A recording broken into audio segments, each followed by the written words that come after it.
ರೂಪಾಯಿ ಎಂಪ್ಲಾಯಿ ಕೊಡ್ತಾನೆ, 40 ರೂಪಾಯಿ ಎಂಪ್ಲಾಯರ್ ಕೊಡ್ತಾನೆ, 20 ರೂಪಾಯಿ ಸ್ಟೇಟ್ ಗೌರ್ಮೆಂಟ್ ಕೊಡುತ್ತೆ. ಅದೇ ರೀತಿಯಾದಂಥ ಅಪಾಯಿಂಟ್ಮೆಂಟ್ ನಲ್ಲಿ 2011ನೇ ಇಸ್ವಿನಲ್ಲಿ 6 ರೂಪಾಯಿ ಇತ್ತು, 12 6 ಇತ್ತು, 17ನೇ ಇಸ್ವಿನಲ್ಲಿ 20 40 20 ಆಯ್ತು.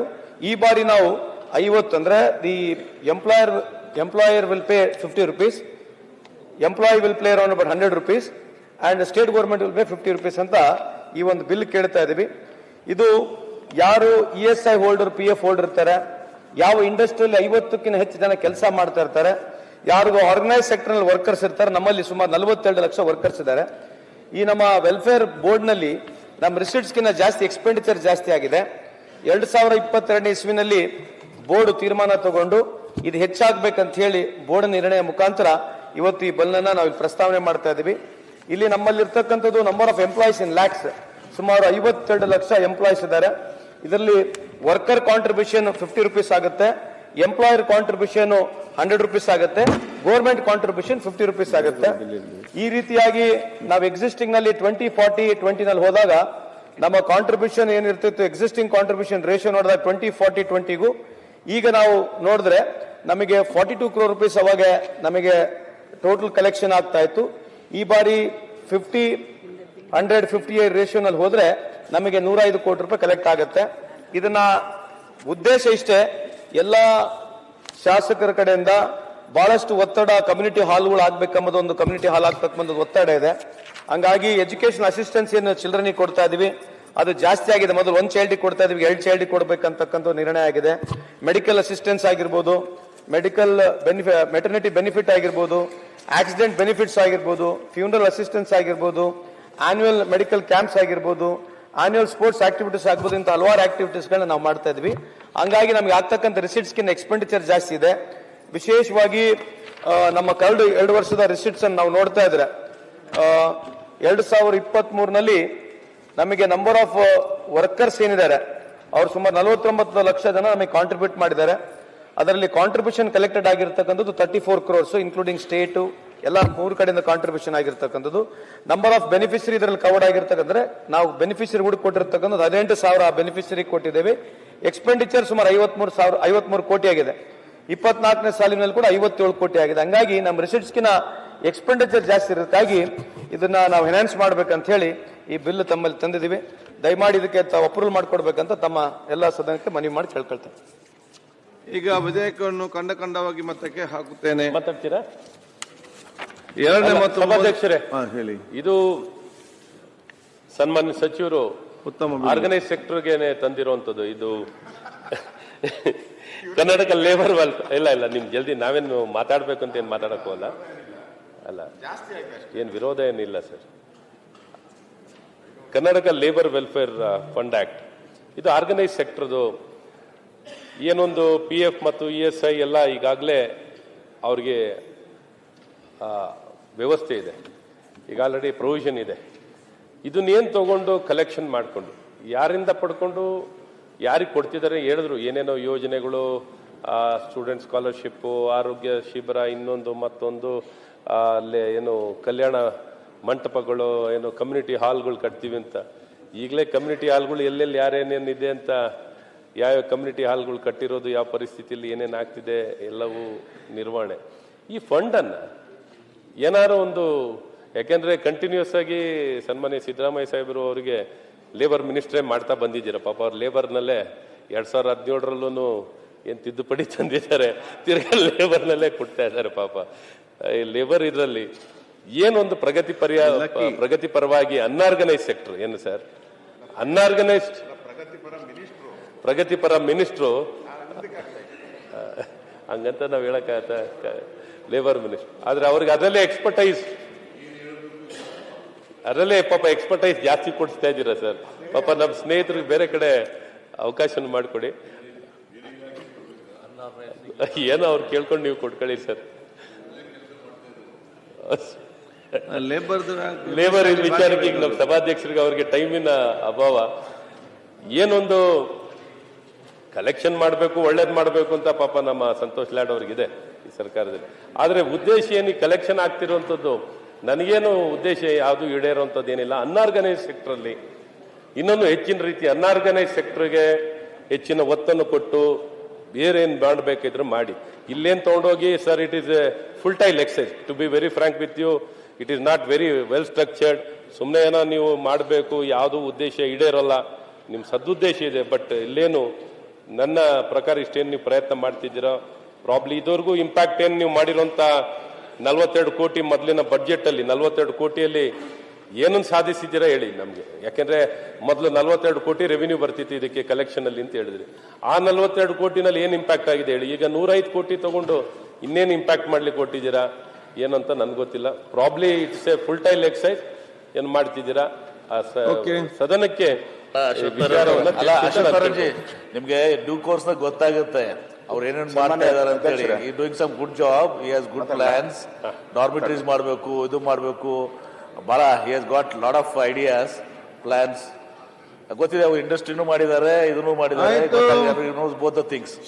ಕೆಟ್ಟದ್ದು ಹೇಳಿದ್ರು ಸರ್ ಈಗ ಅವ್ರ ಬಗ್ಗೆ. ಅಲ್ಲ ನೀವು ಹೇಳಲಿಲ್ಲ ಅಂತ ಈಗ ಹಿಂದಿನ ಸಾರಿ ಸದನದಲ್ಲಿ ಈ ಬಗ್ಗೆ ಚರ್ಚೆ ಆಗಿ ನಾವೇ ಎಲ್ಲ ಸಲಹೆ ಕೊಟ್ಟಿದ್ವಿ. ಹೀಗೆ ಫಂಡ್ ಜಾಸ್ತಿ ಮಾಡ್ಕೊಳ್ಳಿ, ಅವರಿಗೆ ಆ ಕಾರ್ಮಿಕ ಕಲ್ಯಾಣ ನಿಧಿಯನ್ನ ಜಾಸ್ತಿ ಮಾಡ್ಕೊಂಡು ಒಂದು ಒಳ್ಳೆಯ ರೀತಿಯಿಂದ ಅವರಿಗೆ ಅವಕಾಶ ಮಾಡಿಕೊಡಿ. ಎಲ್ಲ ಬಡವರು ದುಡಿಯುವಂತವ್ರು ಅವ್ರಿಗೆ ಆಗ್ಲಿ ಅಂತ. ಶೈಲೇಂದ್ರ ಪಾಯಿಂಟ್ ಇದ್ರೆ ಹೇಳಿ. ಪಾಯಿಂಟ್ ಇದೆ ಸರ್, ಹೇಳಿ. ನಾನು ಬೀದರ್ ದಕ್ಷಿಣ ಕ್ಷೇತ್ರ ಶಾಸಕನು, ಬೀದರ್ ಜಿಲ್ಲಾ ಲೇಬರ್ ಅಸೋಸಿಯೇಷನ್ ಗೌರವ ಅಧ್ಯಕ್ಷನು ಇದ್ದೀನಿ 18 ವರ್ಷ ಹಿಡಿದು. ಈ ಮಾನ್ಯ ಸಚಿವರೇನು ವಿಧೇಯಕ ತಂದಿದ್ದಾರೆ ತಿದ್ದುಪಡಿ, ಕೆಲವು ಬದಲಾವಣೆಗಳು ಅಲ್ಪ ಬದಲಾವಣೆ ಸ್ವಲ್ಪ ಹೆಚ್ಚು ಮಾಡಿದ್ದಾರೆ ಅಷ್ಟೇ. ಅದರಲ್ಲಿ ಕೆಲವು ಹೆರಿಗೆದೇನು ಲೇಬರ್ಸ್ ಹೆರಿಗೆ ಅವ್ರ ಮಕ್ಕಳು ಆಗಲಿ ಆ ಲೇಬರ್ಸ್ ಮಿಸಸ್ ಆಗಲಿ ಹೆರಿಗೆ ಸ್ವಲ್ಪ ದುಡ್ಡು ಜಾಸ್ತಿ ಕೊಡ್ಬೇಕು ಸರ್. ಮತ್ತು ಮಕ್ಕಳು ವಿದ್ಯಾಭ್ಯಾಸಕ್ಕೆ ಏನು ಕೊಡ್ತಾ ಇದ್ದಾರೆ ಸ್ಕಾಲರ್ಶಿಪ್, ಅದು ಕೂಡ ಸ್ವಲ್ಪ ಜಾಸ್ತಿ ಮಾಡಬೇಕು.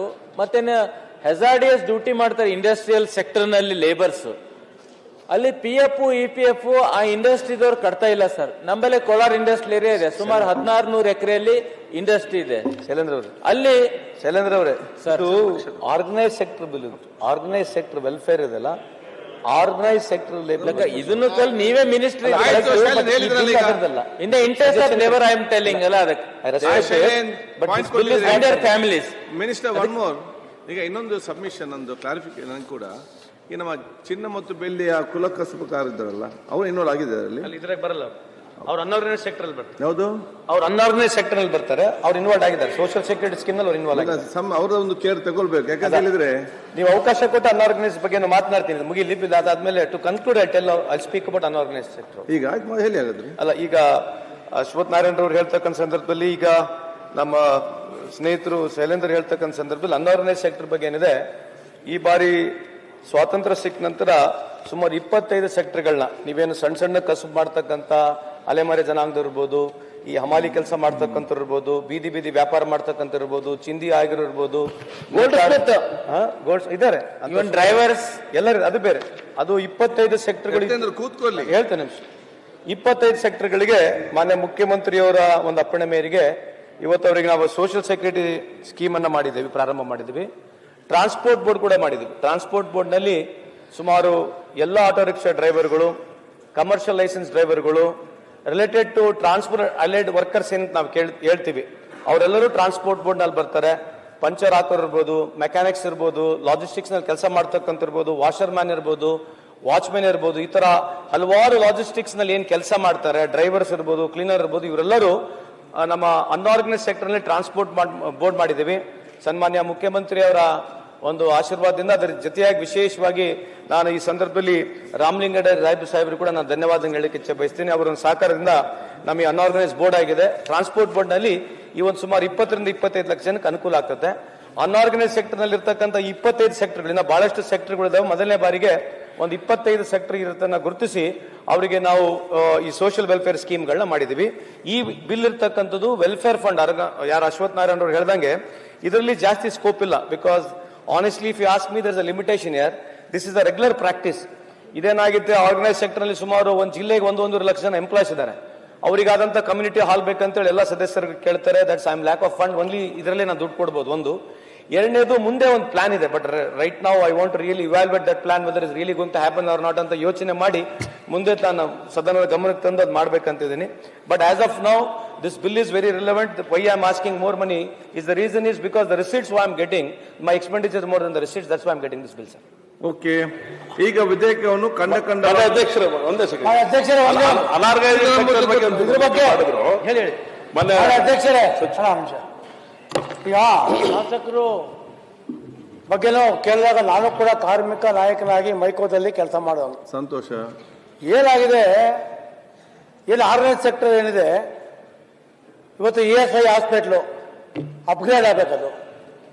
ಸುಮಾರು ಯಾವುದೇ ESI ಹಾಸ್ಪಿಟ್ಲಿಗೆ ಹೋದ್ರೆ ಅಪ್ಗ್ರೇಡ್ ಆಗಿರಲ್ಲ. ಏನೇದು ಎಂಪ್ಲಾಯೀಸ್ಗೆ ಏನೇನು ಹಾಸ್ಪಿಟಲೈಸೇಷನ್ ಕೊಡ್ತಾರೆ, ಪೂರ್ಣ ಪ್ರಮಾಣದಲ್ಲಿ ಚಿಕಿತ್ಸೆಗಳು ಸರಿಯಾಗಿ ಸಿಗ್ತಾ ಇಲ್ಲ. ದೊಡ್ಡ ದೊಡ್ಡ ಕಂಪ್ನಿಯಿಂದ ನಿಮಿಷ ಇದ್ರ ಬಗ್ಗೆ ಏನು ರಿಕ್ವೆಸ್ಟ್ ಮಾಡ್ಕೊಂತ ಇದ್ದೀನಿ. ಸಂಬಂಧಪಟ್ಟ ಈಗ ಕಾರ್ಮಿಕರಿಗೆ ಮ್ಯಾನೇಜ್ಮೆಂಟ್ಗೆ ಗಲಾಟೆ ಆಗುತ್ತೆ. ಎನ್ಕ್ವೈರಿ ಪ್ರೋಸೆಸ್ ಏನಿದೆ, ಎನ್ಕ್ವೈರಿ ಪ್ರೋಸೆಸ್ ಲೇಬರ್ ಕಮಿಷನ್ ಬಹಳ ಲಾಂಗ್ ಆಗ್ತಾ ಹೋದ್ರೆ ಸಸ್ಪೆಂಡ್ಗಳು ಮಾಡ್ತಾರೆ, ಎನ್ಕ್ವೈರೀಸ್ಗಳು ಮಾಡ್ತಾರೆ, ಡಿಸ್ಮಿಸ್ಗಳು ಮಾಡ್ತಾರೆ. ದಯಮಾಟ್ಟು ಫಾಸ್ಟ್ ಟ್ರ್ಯಾಕ್ ಅಲ್ಲಿ ಆಗ್ಬೇಕು. ಒಬ್ಬ ಎಂಪ್ಲಾಯೀಸ್ ಮೇಲೆ ಎನ್ಕ್ವೈರಿ ಮಾಡಿದ್ರೆ ದಯಮಾಡಿ ಫಾಸ್ಟ್ ಟ್ರ್ಯಾಕ್ ಅಲ್ಲಿ ಮಾಡಬೇಕು, ಬೇರೆ ಮಾಡಬೇಕು. ಇಲ್ಲ ಅವ್ರು ಆಚೆ ಇಡ್ತಾರೆ, ಸಸ್ಪೆಂಡ್ಗಳು ಮಾಡ್ತಾರೆ ಅವ್ರನ್ನ. ಈ ಯಾರ್ಯಾರು ನಾನು ರಿಕ್ವೆಸ್ಟ್ ಮಾಡ್ಕೊಳ್ಳೋದು ಸಚಿವರಿಗೆ ನಿಮ್ಮ ಮೂಲಕ, ಯಾವ್ಯಾವ್ದು ಕಾರ್ಮಿಕ ಇಲಾಖೆಯಲ್ಲಿ ಕೇಸ್ ಇದೆ ಇಮ್ಮಿಡಿಯೇಟ್ ಆಗಿ ಸರ್ಕಾರ ವಾಪಸ್ ತಗೋಬೇಕು, ಆ ಮ್ಯಾನೇಜ್ಮೆಂಟ್ ವಾಪಸ್ ತಗೋಬೇಕು. ಅವ್ರೆ ದಯಮಾಡಿ ಸತ್ಯ ಮಾಡಿ ಆಚರಣೆ ಇದ್ದಾರೆ. ದಯಮಾಡಿ ಮ್ಯಾನೇಜ್ಮೆಂಟ್ಗೆ ಮೂರ್ತಿ ಆರ್ಗನೈಸ್ ಸೆಕ್ಟರ್ಗೆ ಯೋಚನೆ ಮಾಡಿದ್ರೆ ಸರಿ ಇದೆ ಸರ್, ಸ್ವಾಗತ ಮಾಡ್ತೀನಿ. ಆದ್ರೆ ಅನಾರ್ಗನೈಸ್ ಸೆಕ್ಟರ್ ಬಗ್ಗೆ ಯೋಚನೆ ಮಾಡಿದಿರಿ, 24-25 ಬಗ್ಗೆ ಹೇಳಿದ್ರಿ ಯಾವ್ದಾದ್ರು ಸೇರ್ಕೊಂಡಿದೆ ಅಂತ ಹೇಳಿ. ಅದರೊಳಗಡೆ ಇನ್ನೊಂದು ಅಡಿಷನ್ ಸೇರ್ಬೇಕಾಗಿರೋದು ಮಾತ್ರ ನಿಮ್ಗೆ ಗಮನಕ್ಕೆ ತರ್ತೀನಿ. ಯಾರ್ಯಾರು ಅಡಿಗೆ ಕಾರ್ಮಿಕರಿದ್ದಾರೆ, ಅಡಿಗೆ ಕಾರ್ಮಿಕರಿಗೆ ನಾವು ರಕ್ಷಣೆ ಕೊಡದೆ ಹೋದ್ರೆ, ಯಾಕಂದ್ರೆ ಅಡಿಗೆ ಕಾರ್ಮಿಕರೊಳಗೆ ಎಲ್ಲರೂ ಬರ್ತಾರೆ, ಎಲ್ಲ ಹೋಟ್ಲಲ್ಲಿ ಕೆಲಸ ಮಾಡ್ತಕ್ಕಂಥವ್ರು ಕೂಡ ಇದ್ದಾರೆ, ಸಾಮಾನ್ಯ ಪೆಂಡಲ್ ವರ್ಕರ್ಸ್ ಕೂಡ ಇದ್ದಾರೆ, ಮೈಕ್ನವರು ಅಡಿಗೆ ವಿಶೇಷವಾಗಿ ಅಡಿಗೆದನ್ನ ನೀವು ತಗೊಳ್ಳೇಬೇಕು. ಹುಣಗಾರಿದ್ದಾರೆ ಇಂಥ ಸುಮಾರು 25 ಸೆಕ್ಟರ್ಗಳಿದಾವೆ. ನಿಮ್ಗೆಲ್ಲ ಕಾಪಿ ಕಟ್ಟು ಕಳಿಸ್ತೀನಿ. ನಾನು ಈ ಹಿಂದೆಲ್ಲ ನೋಡಿದಾಗ ಅಡಿಗೆಯವರಿಗೆ ಸಂಬಂಧಪಟ್ಟಂತೆ ಇರ್ಲಿಲ್ಲ ಇದೆ ಅದರಲ್ಲಿ. ಇದರಲ್ಲಿ ಒಂದು ನಿಮಿಷ ಮುಗಿಸ್ಬಿಡ್ತೀನಿ, ಅದೊಂದನ್ನು ಜೋಡಿಸ್ಕೊಂಡಿದ್ದೇವೆ. ಸಜೆಷನ್ ಕೂಡ is well valid. That suggestion also be consider. ಸಚಿವರೇ ಒಂದೇ ಒಂದು ನಿಮಿಷ, ಇಷ್ಟೆಲ್ಲ ಬೆನಿಫಿಟ್ ತಗೋಬೇಕಾದ್ರೆ ನೀವು ಒಂದು ID ಕಾರ್ಡ್ ಮಾಡಿರ್ತೀರಾ, ಕಾರ್ಮಿಕರು ಯಾಕೆ ಸುಮ್ಮನೆ ಮಾತಾಡ್ತೀರಿ? ಆಲ್ರೆಡಿ ಇದೆ, ಕೂತ್ಕೊಳ್ಳಿ. ನನ್ನ ಮತಕ್ಷೇತ್ರದಲ್ಲಿ ಮಂತ್ರಿ ನನ್ನ ಮತಕ್ಷೇತ್ರದಲ್ಲಿ 7ನೇ ಮಾಡಿಯಿಂದ 2 ಕಾರ್ಮಿಕರು ಬಿದ್ರು, ಒಬ್ಬ ಇನ್ನೊಬ್ರು ಆಸ್ಪತ್ರೆಗೆ ಹಾಕಿದ್ರು. ನಾನು ಲಾಸ್ಟ್ ಟೈಮ್ ಕೂಡ ತಮ್ಮ ರಿಕ್ವೆಸ್ಟ್ ಮಾಡ್ಕೊಂಡಿದ್ದೆ. ಏನಂದ್ರೆ ಕಟ್ಟಡ ಕಾರ್ಮಿಕರಿಗೆ ಏನು BBMP ಸ್ಯಾಂಕ್ಷನ್ ದುಡ್ಡು ಬರುತ್ತೆ, 100 ಕೋಟಿ ರೂಪಾಯಿ BBMP ನಲ್ಲಿ ಕೊಡ್ತಾ ಇದೆ. ಕಟ್ಟಡ ಕಾರ್ಮಿಕರು ಯಾರೇ ಕೂಡ ರಿಜಿಸ್ಟ್ರೇಷನ್ ಮಾಡ್ಕೊಂಡಿಲ್ಲ, ಅವ್ರ ಇನ್ಸೂರೆನ್ಸ್ ಇಲ್ಲ ಅವ್ರಿಗೆ. ಅವ್ರ ಬೇರೆ ಕಡೆ ಕೊಡ್ತಾರೆ. ಈಗ ಸಂತೋಷ್ ಅಲ್ಲ, ಸಂತೋಷ್ ಖಂಡವಾಗಿ ಮತಕ್ಕೆ ಹಾಕುತ್ತೇನೆ. ಸೇಮ್ ಅಲ್ಲ ಇಟ್ ಇಸ್ ಸರ್. ತಾವು 2-3 ವಿಷಯಗಳನ್ನ ಹೇಳಿದಿರಿ. ಒಂದು, ESI ವ್ಯವಸ್ಥೆಯಲ್ಲಿ ಎಲ್ಲೆಲ್ಲಿ ತೊಂದರೆ ಆಗಿದೆ ಬಹಳ ಜನರಲ್ ಆಗಿ ಹೇಳಿದ್ರಿ, ಸ್ಪೆಸಿಫಿಕ್ ಆಗಿ ಹೇಳಿದ್ರಿ.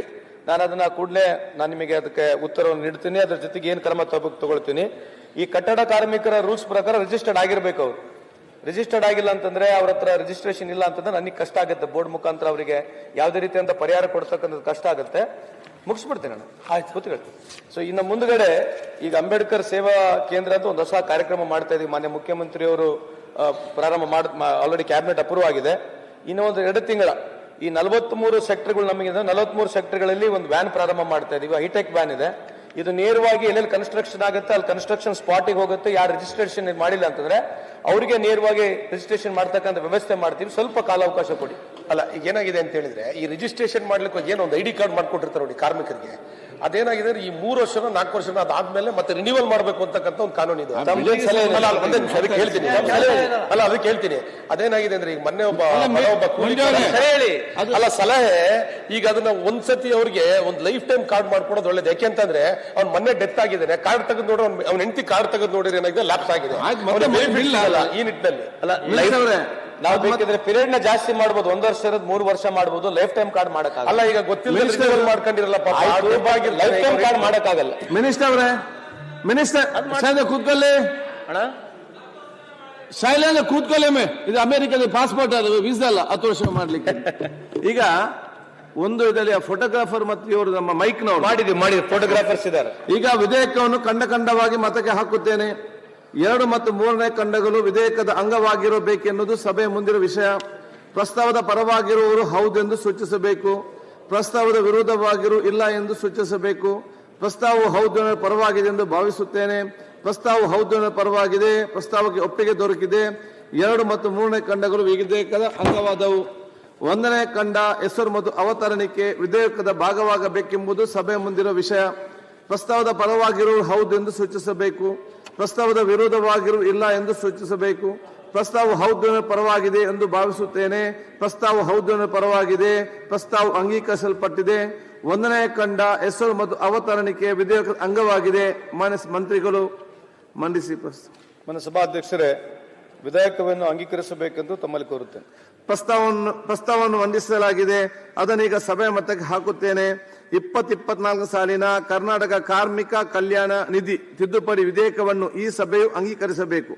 ಪ್ರಸ್ತಾವದ ಪರವಾಗಿರು ಹೌದು ಎಂದು ಸೂಚಿಸಬೇಕು.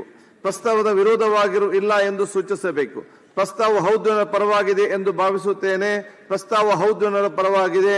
ಪ್ರಸ್ತಾವ ಅಂಗೀಕರಿಸಲ್ಪಟ್ಟಿದೆ ಮತ್ತು ವಿಧೇಯಕ ಅನುಮೋದನೆ ದೊರಕಿದೆ. ಮಾನ್ಯ ಖನಿಜ ಹಕ್ಕು ಮತ್ತು ಖನಿಜ ಹೊಂದಿರುವ ಪ್ರಸ್ತಾವವನ್ನು ಪರಿಚಯಿಸಿ. ಸನ್ಮಾನ್ಯ ಅಧ್ಯಕ್ಷರೇ, 2024 ಸಾಲಿನ ಖನಿಜ ಹಕ್ಕುಗಳು ಮತ್ತು ಖನಿಜ ಹೊಂದಿರುವ ಭೂಮಿ ತೆರಿಗೆ ವಿಧೇಯಕವನ್ನು ಪರ್ಯಾಲೋಚಿಸಬೇಕೆಂದು ಸೂಚಿಸುತ್ತೇನೆ. 2024 ಸಾಲ. ಹೆಚ್ಚಿನ ವಿಡಿಯೋಗಳಿಗೆ ಪ್ರತಿಧ್ವನಿ ಯೂಟ್ಯೂಬ್ ಚಾನೆಲ್ ಸಬ್ಸ್ಕ್ರೈಬ್ ಮಾಡಿ, ಬೆಲ್ ಐಕಾನ್ ಕ್ಲಿಕ್ ಮಾಡಿ.